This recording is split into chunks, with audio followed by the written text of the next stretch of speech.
This is Here's How, Ireland's political, social and current affairs podcast, presented by William Campbell. Thank you for downloading episode 62 of Here's How. You're not entitled to give a medical opinion, which is what you did. I'm not giving a medical opinion. You're giving me a medical opinion, and I'm saying there is medical advice out there that says it is helping people. In this episode, I start a major investigation into people selling fake cures to the sick and the vulnerable. Here's How is Ireland's political, social and current affairs podcast. Make your view heard. Just dial 076 603 5060 and tell the world what you're thinking. Your voicemail may be included in the next podcast. You can find tips on recording your contribution and other ways to contact the show at here'show.ie/call. This is the first in a series of podcasts. I'm starting a major investigation into the promotion and sale of products targeted at people who are ill, perhaps terminally ill, and parents of children with incurable conditions. People who are sick are vulnerable at the best of times. A parent is likely to do anything they can to help their sick child. But if you were told by doctors that there's nothing that medicine can do for you or your child, you're likely to try anything that might help. You may feel you have nothing to lose.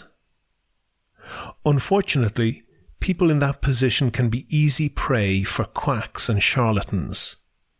It won't take you more than a minute on Google to find people who will sell you crystals, herbs, magnets, and all types of concoctions, often at exorbitant prices, that they say are guaranteed to cure you.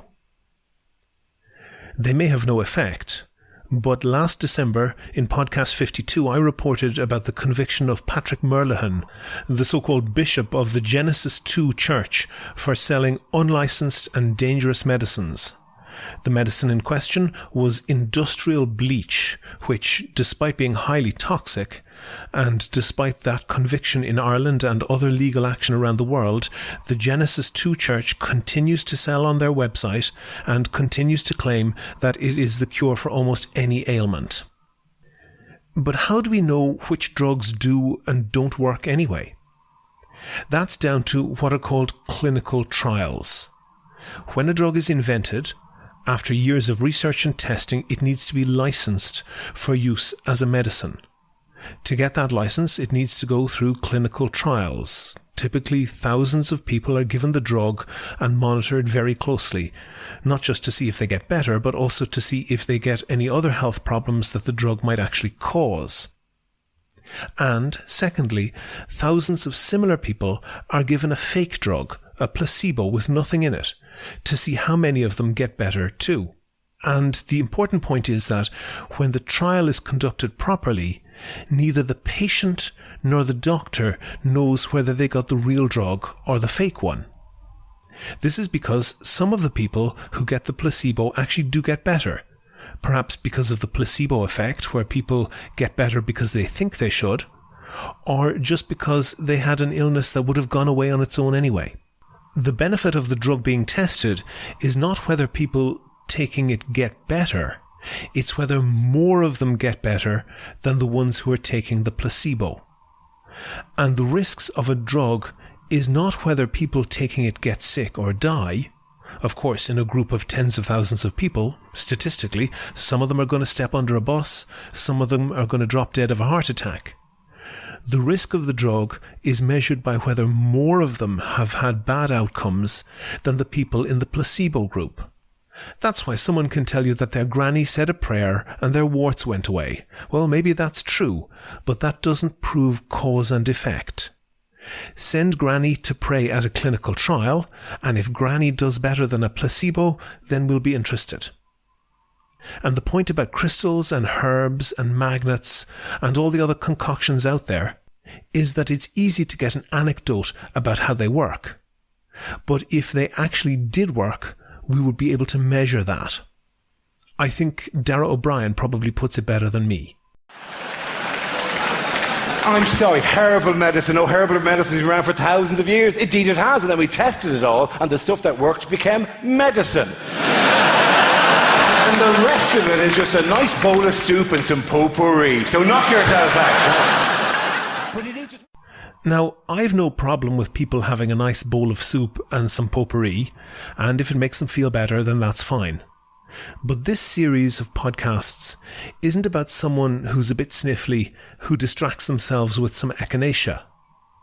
This series of podcasts is about people with serious conditions and the parents of children with serious conditions, sometimes life-altering conditions, sometimes terminal. And this series of podcasts is about people who make a lot of money on false claims that they can cure a huge list of ailments, including chronic pain, cancer, epilepsy, fibromyalgia, depression, multiple sclerosis, Parkinson's disease, diabetes, HIV, Alzheimer's, Crohn's disease, schizophrenia, and others. I started looking into this over the case of Vera Toomey. She's a mother, it seems, of a seriously ill child who she believes can be helped with a marijuana-based treatment. Vera Toomey went to a clinic in Barcelona and, according to media reports, was supplied with what is called CBD oil. That's an extract of cannabis oil which does not contain the ingredient that gets you intoxicated. She was accompanied by independent MEP Luke Ming-Flanagan and People Before Profit TD Gino Kenny. That product was seized by customs at Dublin Airport when she returned and made it clear what she was bringing. Gino Kenny has recently introduced a medical marijuana bill in the Dáil. There's more about that in a later podcast in this series. But before I go any further, I want to look at the actual evidence. Unlike giving your children an enema with industrial bleach, as the Genesis 2 Church still recommends, I haven't found that there are any particular dangers from taking CBD itself. But there is one obvious danger. If people are persuaded to stop taking important medication and take CBD instead, that could have serious consequences. But does CBD or any other form of marijuana have medical effects? I went to the National Academy of Science. They're the body established in 1863 to give impartial advice to the US government. And in January this year, they published a literature review. That is basically taking all the clinical research and other studies to review all the evidence. They looked at more than 10,000 research papers to search for any medical benefit from marijuana. And they found some. 3 conditions specifically. First, cannabis taken in a tablet relieves symptoms for adults with muscle spasms from multiple sclerosis. Secondly, for adults getting chemotherapy for cancer, cannabinoids prevented nausea and vomiting. And finally, cannabis or cannabinoids improved the symptoms of adults suffering from chronic pain. Those benefits are well established in science, but that doesn't mean that it's a good idea to use it for those ailments. I left out one thing talking about the clinical trials a moment ago.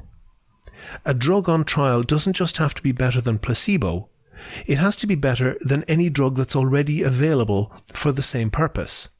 So even if cannabis works for someone with, say, multiple sclerosis, that doesn't mean that it's the right drug, because maybe there's another one that works better. Or maybe there isn't. That's what clinical research is there for, to find out. The National Academy of Science also searched for evidence that marijuana could be tested as a drug for other conditions. And there is some evidence, for example, that it might be used to treat forms of epilepsy. But that's evidence that it might be worth investigating. That's not evidence that it's a medicine. Those two things are different. And there lies the problem. It's not possible to say in a clear-cut way that it doesn't work, though we can say that there isn't enough evidence to say that it does work. And in that situation of ambiguity, the extravagant claims of charlatans can seem much more self-assured than the equivocal statements of doctors. Vera Toomey has a Facebook page set up for her daughter and her campaign to get medical marijuana. It's called Hope for Ava. Now, let me make it clear, I think that marijuana should be legalized. Quite apart from medical marijuana, I'm sure that people with terminal cancer or people suffering in chemotherapy, getting stoned could well be a good way to improve their quality of life, and I'm all for that if it works. But I want to draw a clear, sharp line between that and promising someone that marijuana will cure cancer or any other disease.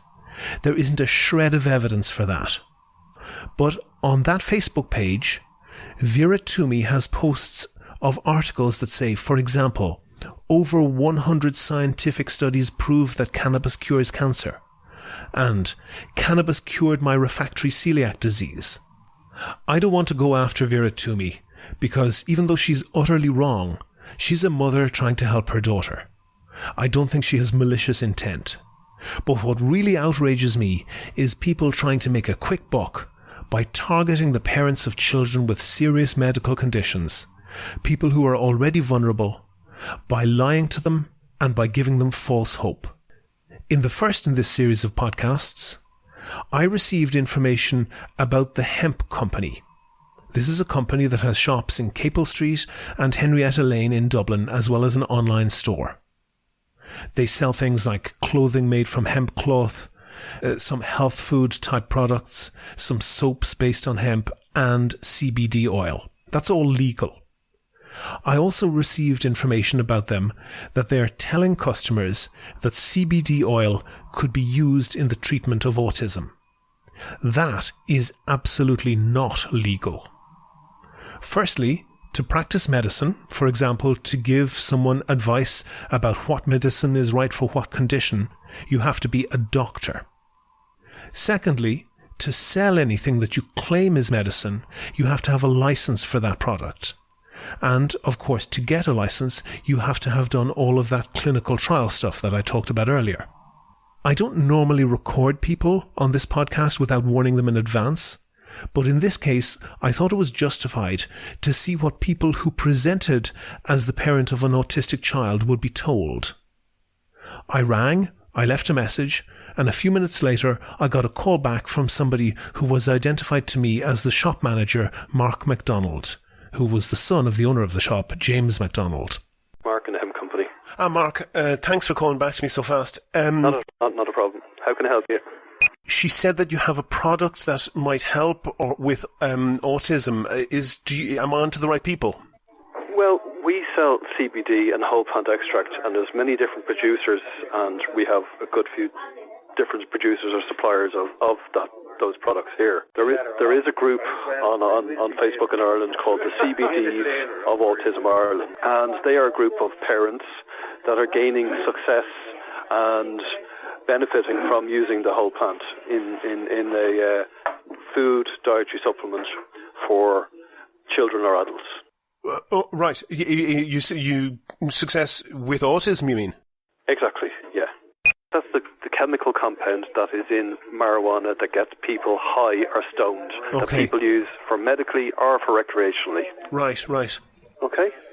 And do I understand that it's that, or something else in the plant that like either cures or helps with autism or makes it better? It's all the different compounds that are working together interactually. You know, he's not even 2 yet, and I'd be. It's the earlier people start using it, the more success that you will get in terms of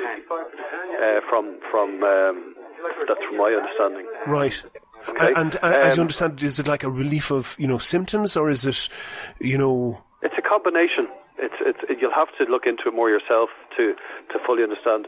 We're not selling it as a medical product because it's not medically regulated in Ireland. Is that happening in other countries? Are they using it as normal medicine in other countries? Yes, it is indeed. Yeah. Right. But specifically for a young child with autism we're hoping to go to Colorado in the end of May. There's a conference called Autism One, the number one, and it's a 4-day conference that people are getting major. There is clinical trials and studies to prove that this is helping people. Okay. Specifically people with autism. Exactly. Yes. There's no other service like it in the world that you can register your child or yourself, and you get proper advice on dosage and other pharmaceutical contraindications. Right. So you go on their website, and when you register, you get access to a lot of information, pediatric dosage, because it's on body weight, and then it's on the strength of oil you start to choose to give. Okay. And it's an oil, is it? This is an oil. This olive oil is one that you hold in your mouth like other tinctures, and it has to be held there for a minute to 3, or else what some more children are using is the mint chocolate flavoured one, but comes in a coconut oil. So the MCT, multi-triglyceride oil, makes it absorbable in the gut, so it can be mixed with different things. Right. Okay. So there's 3 different strengths then of these oils. There's an everyday plus, and everyday advanced. Okay? And the advanced is the oil that's giving people the most gains in terms of development, and when one reaches this proper dosage or optimal sweet spot dosage, that's the time where you don't need to give any more. You've increased it to the right amount, so you've got the balance there. There's not hyperactivity, or so there's a lot of it's a process of learning with it. Right. Do you mean that you'd kind of give a set amount every day, and when you find out how well milliliters, you start off slow and small. You microdose, and you give little small increments after a while. Right. But you have to start slow and small with them all to gain the best effect. We're only importing the Charlotte's Web since the end of July of last year. And we had a lot of people coming in with epilepsy, because that's what Charlotte's Web is most famous for. Like, from my experience, it is a process of it brings ups and downs until the sweet spot is achieved, until you get the right dosage.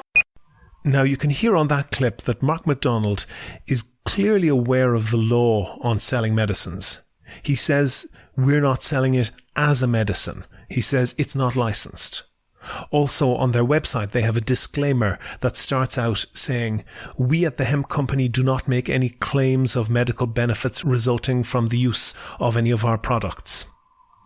But then goes on to talk about, in a medical style language, how CBD works by interacting with the receptors of the endocannabinoid system in the human body, whatever that is. They also referred me in the phone call to American-based websites which they recommended for working out the correct dosage for children based on body weight and other factors. These websites don't offer any indication as to where they got this information. I suspect that they think that they're keeping inside the law by referring customers to offshore websites which tell customers that CBD can cure anything, rather than them saying that directly themselves. But listen to what Mark MacDonald said there. It's the earlier people start using it, the more success that you will get. That's medical advice. That's telling a parent that their child will get better if you buy his product and give it to them. And then there's this. There is clinical trials and studies to prove that this is helping people. Okay? Specifically people with autism. Exactly, yes. That's a lie. I emailed the hemp company after I recorded this, and I directly asked them for the details of these specific clinical trials that apparently the National Academy of Science wasn't able to find for their literature review. I didn't get an answer. You can register your child or yourself, and you get proper advice on dosage and other pharmaceutical contraindications. Get that, pharmaceutical contraindications. There, MacDonald is telling me to go on a website that will supposedly tell me how best to treat a child with autism. This might be a clever strategy. He obviously has some awareness that he's not allowed to give out medical advice. So he's trying to say, we just sell it. We're not responsible for someone else who puts up a website claiming that it will cure every ailment under the sun. And the website he's sending me to, surprise, surprise, is telling me to dose the child with the product that MacDonald is selling. And the hemp company website, MacDonald's online shop, has links directly to pages on other websites where people claim that the product he is selling can be used to treat cancer, multiple sclerosis, and other ailments. To be clear, those claims are linked directly from his website, but cleverly not included directly in the page that he is selling from. And how much is he selling it for? A tiny 30ml bottle is priced on his website at €165. That works out at €5,500 per litre. In a moment, someone who actually has the experience and qualifications to speak authoritatively about autism. Do you agree? Do you disagree? If you want your point of view heard, dial 076 603 5060 and leave a contribution for the show. The lines are open 24/7 and you can find tips on how to record a good contribution and other ways to contact the podcast at here'show.ie/call. On the line now, I have Professor Michael Fitzgerald. He's a former professor of child and adolescent psychiatry at Trinity College Dublin.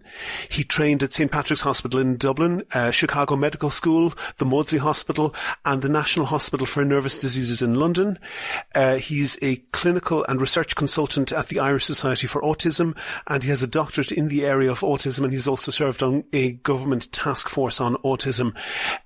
Professor Fitzgerald, is autism a disease that can be cured?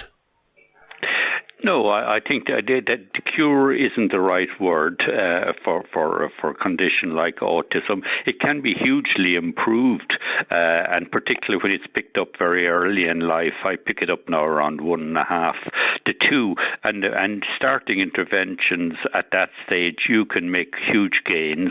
But in the sense of cure, no, it can't be cured. And when you say an intervention, what would that be for somebody who has an autistic child? It would be behavioural interventions, what we're talking about, helping them to develop play skills, helping them to take turns, helping them to read other people's minds, and mainly... When you say read other people's minds, autistic people have difficulty in understanding other people's emotions, so you mean trying to help them to understand that?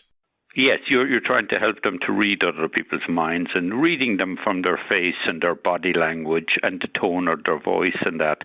All that kind of thing is of critical importance. I mean, it is a social relationship disorder, and so the major treatments are helping them to develop simple social skills as small children and increasingly sophisticated skills as they get older. Mm-hmm.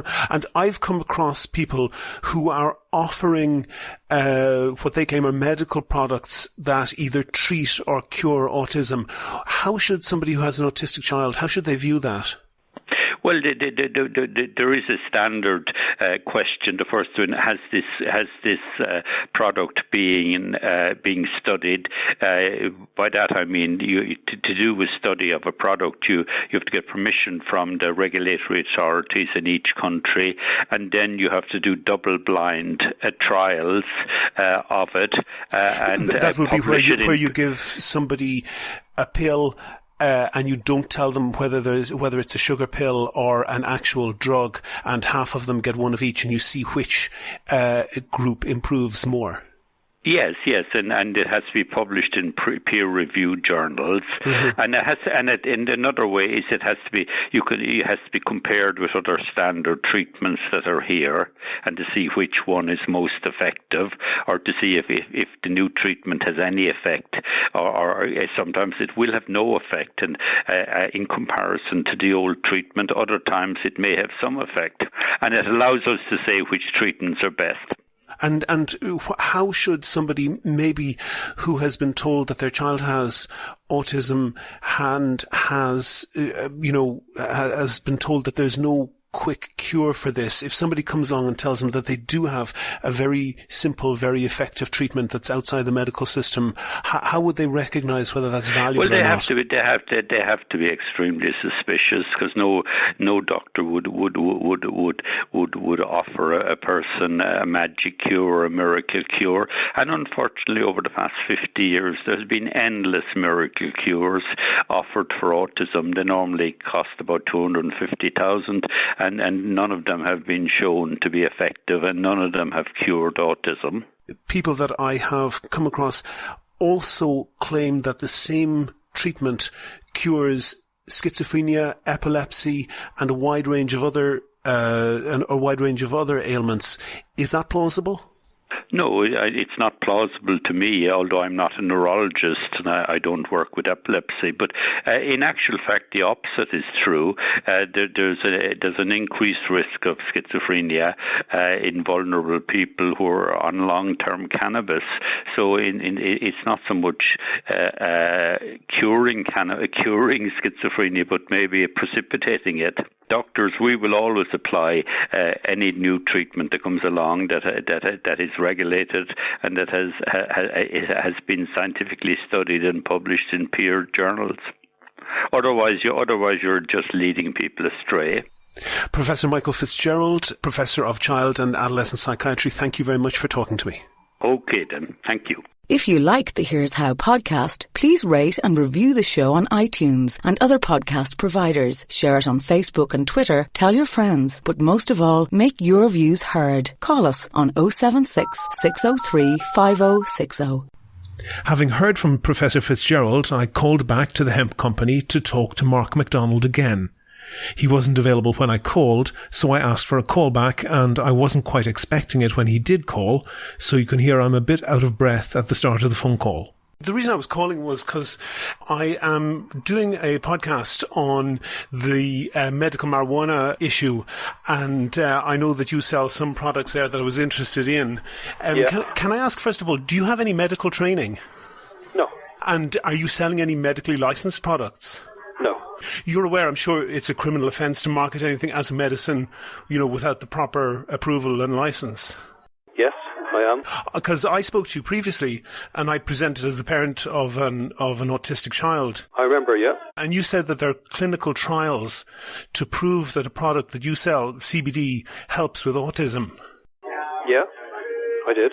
Okay. Not in Ireland. Sure. Do you have any training to evaluate medical research? Why is that pertinent? Because the National Academy of Medicine in the United States has said that there's no evidence at all that it has any benefit for autism. Okay. And have you checked out any other organisations in America, or is just this one? Well, that's the National Academy of. Well, that's not one organisation. That's the National Academy of Medicine. It was established in 1857 by the United States government. They've reviewed 10,000. They've done a literature review of 10,000 papers on this. So I would think that's fairly comprehensive. That's your opinion. Your website talks about this product being a highly approved brand of CBD available without prescription. What authority has approved it? If you want to come in and talk to me in person, I'll be delighted to sit down and talk to you, but I'm not going to talk over the phone again with you, because you weren't very upfront and forthcoming when you rang the first time.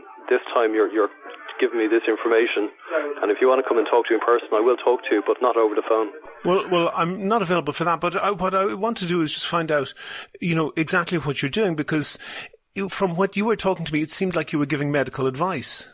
Well, you're wrong. That's not what we're doing. Okay, you were giving me fairly clear advice on dosage and medical effects of something that you're selling. Oh, well, I didn't give dosage advice at all. Actually, you did. What did I say? I have a recording of that. You said the amount That's quite disingenuous, not tell someone and you're saying it's one thing and then not. So I don't really have time for this, and I don't like talking to people that saying they're not recording something and then recording something. Well, I didn't say that I wasn't recording it. This product, Mark, that you're selling is on your website. It's listed at €165 for a 30ml bottle. Is that correct? Well, of course it is. If it's advertised that way, yes, it is. Yeah, that works out at about €5,500 per litre. Why does it cost that much? Why did you contact the company that produced it and ask them? Well, because you're selling it in Ireland. Why don't you ask them? Well, they're not selling it for that. You are. Well, I'm not selling it in litres. That's the way you've equated it. No, I'm just trying to give people an idea. It's much better value if you buy the 100ml bottle. Have you worked out that price? I'm sure people can do that. Well, why don't you do that then? Why don't you do that? Well, what is the price? €315. Okay, so that's €3,150 per litre. The main ingredient of this is olive oil, am I right? No, it's not. What is that? The main ingredient? Yeah. The plants. Okay. Cannabis. And why is it being sold what at group that price? are you part of? Are you part of any group or affiliated that you feel like you want to try and ring me and record me? And who else are you associated with? Because there's a hidden agenda going on in Ireland about vaccination. Are you part of that group? Absolutely not. I'm not a part of any group. No. Okay. What I really what's just want your to find... agenda? What's your agenda? My agenda is really just to find out what's going on, because... We're not selling it as a medical product, because if we did that, we'd be in trouble. So I would imagine so, but the if point... If you want to look up a parenting group of people that are getting benefit of it, there's a public page called the CBDs of Autism Ireland. And then come back to me and talk to me, will you? Yeah, I did look up that, and that seems to be... What do you think? It seems to be entirely anecdotal information that isn't systemised in any way. But that's parents that are using it for their families and themselves. Yeah, and getting fantastic gains from it. And have you evaluated those gains? In what way? Normally, when a medicine is suspected to be... We're not selling it as a medicine, though. Well, normally when any... In the UK, the regulation there last October and December, they have ruled that there is medicinal properties and proof that CBD has medical benefits for using it. Yet, you can still sell it in the UK as a food supplement, not as a... You can apply for a medicinal license to sell it if you wish, but you can still sell it as a food supplement. Sure. The European Industry Hemp Association has their own recommendations for anything over someone who's using it for 200 milligrams a day. They deem that as medical product, and they want that to be regulated as such. Sure, Mark, I have no idea what's in the product. What I'm interested in... It's cannabis, and the Charlotte's Web comes infused with two different oils. One is olive oil, and one is a multi-chain triglyceride, which is coconut oil with a mint chocolate flavouring. Okay, I'm not so much interested in the contents, and I'm sure what you're selling is... You said it was... Well, you asked me a question, and I'm just answering your question. Okay. So you did ask me what was in it. I did, yes. Yeah. It seems like an extraordinary price. I'm not selling it as a medicine. So to say I'm giving dosage information is the dosage information on the side of the bottle. And if you want to get proper dosage information, legal dosage information, you can go and register with the Realm of Caring. I'd suggest I gave that information because it's not about me sitting on the fence and not want to give advice or information to people. Legally, we can't sell it as a medicine, but the Realm of Caring is... But Mark, let me finish. Sure, let me finish, please. The Realm of Caring is run as a non-for-profit organisation, okay, that can legally give medical advice for adults and children on body weight and on the different strength of the oil that somebody is taking, because it comes in 3 different strengths of oils and capsules. That's just one particular brand we're selling, though. Okay, but Mark, as soon as you say it comes in 3 different strengths, that's implying that it has medicinal. No, it doesn't. That it's being sold as a medicine. That's your interpretation, William, that's your interpretation of that. Can I just ask you one question? This is being sold at, a small bottle. You've told me what the contents are, and that's fair enough. It's being sold at... I can give you more information if you want as well, but Well, yeah, I want one. The thing that I'm most interested in is that there is... a consensus of medical opinion that this has no benefit at all for autistic children. There is an absolute consensus of... If you go on autism... Mark, if I could just finish... I don't agree with you. But you have no qualifications to... I have an opinion, and I'm entitled to my opinion. But you're not entitled to give a medical opinion, which is what you did. I'm not giving a medical opinion. You're giving me a medical opinion, and I'm saying there is medical advice out there that says it is helping people. If you go on Autism One in America, that is one very big organisation that is saying there is medical evidence. So if you want to check that and then come back to me. Never miss a show. Follow at Here's How Podcast on Twitter and like Here's How on Facebook for updates on each show's contents. As you heard there, Mark hung up on me. I've emailed several times since to ask for details of the supposed clinical trials that prove that his product treats or cures autism. Still no answer. That's the end of episode 62 of Here's How, Ireland's political, social and current affairs podcast, published on the 23rd of May 2017, but it's not the end of this investigation. Coming up next week, I'll expose more people who are selling expensive cures that have no basis in science. If you can think of a topic that should be covered in a future show, or if you want to suggest someone to include, that could be yourself, then let me know. If you like the podcast, please go on iTunes and give it a rating, or even write a nice review. Also, please like the show on Facebook, follow the podcast on Twitter @Here's How Podcast, and subscribe to the podcast. In particular, if you want to hear subsequent parts of this investigation, you can go on iTunes, Stitcher, or TuneIn Radio, or any other podcast app or software to subscribe. And also you can subscribe by email. Just fill in your email address on the website and you'll get a simple email with no spam each time a new show goes online.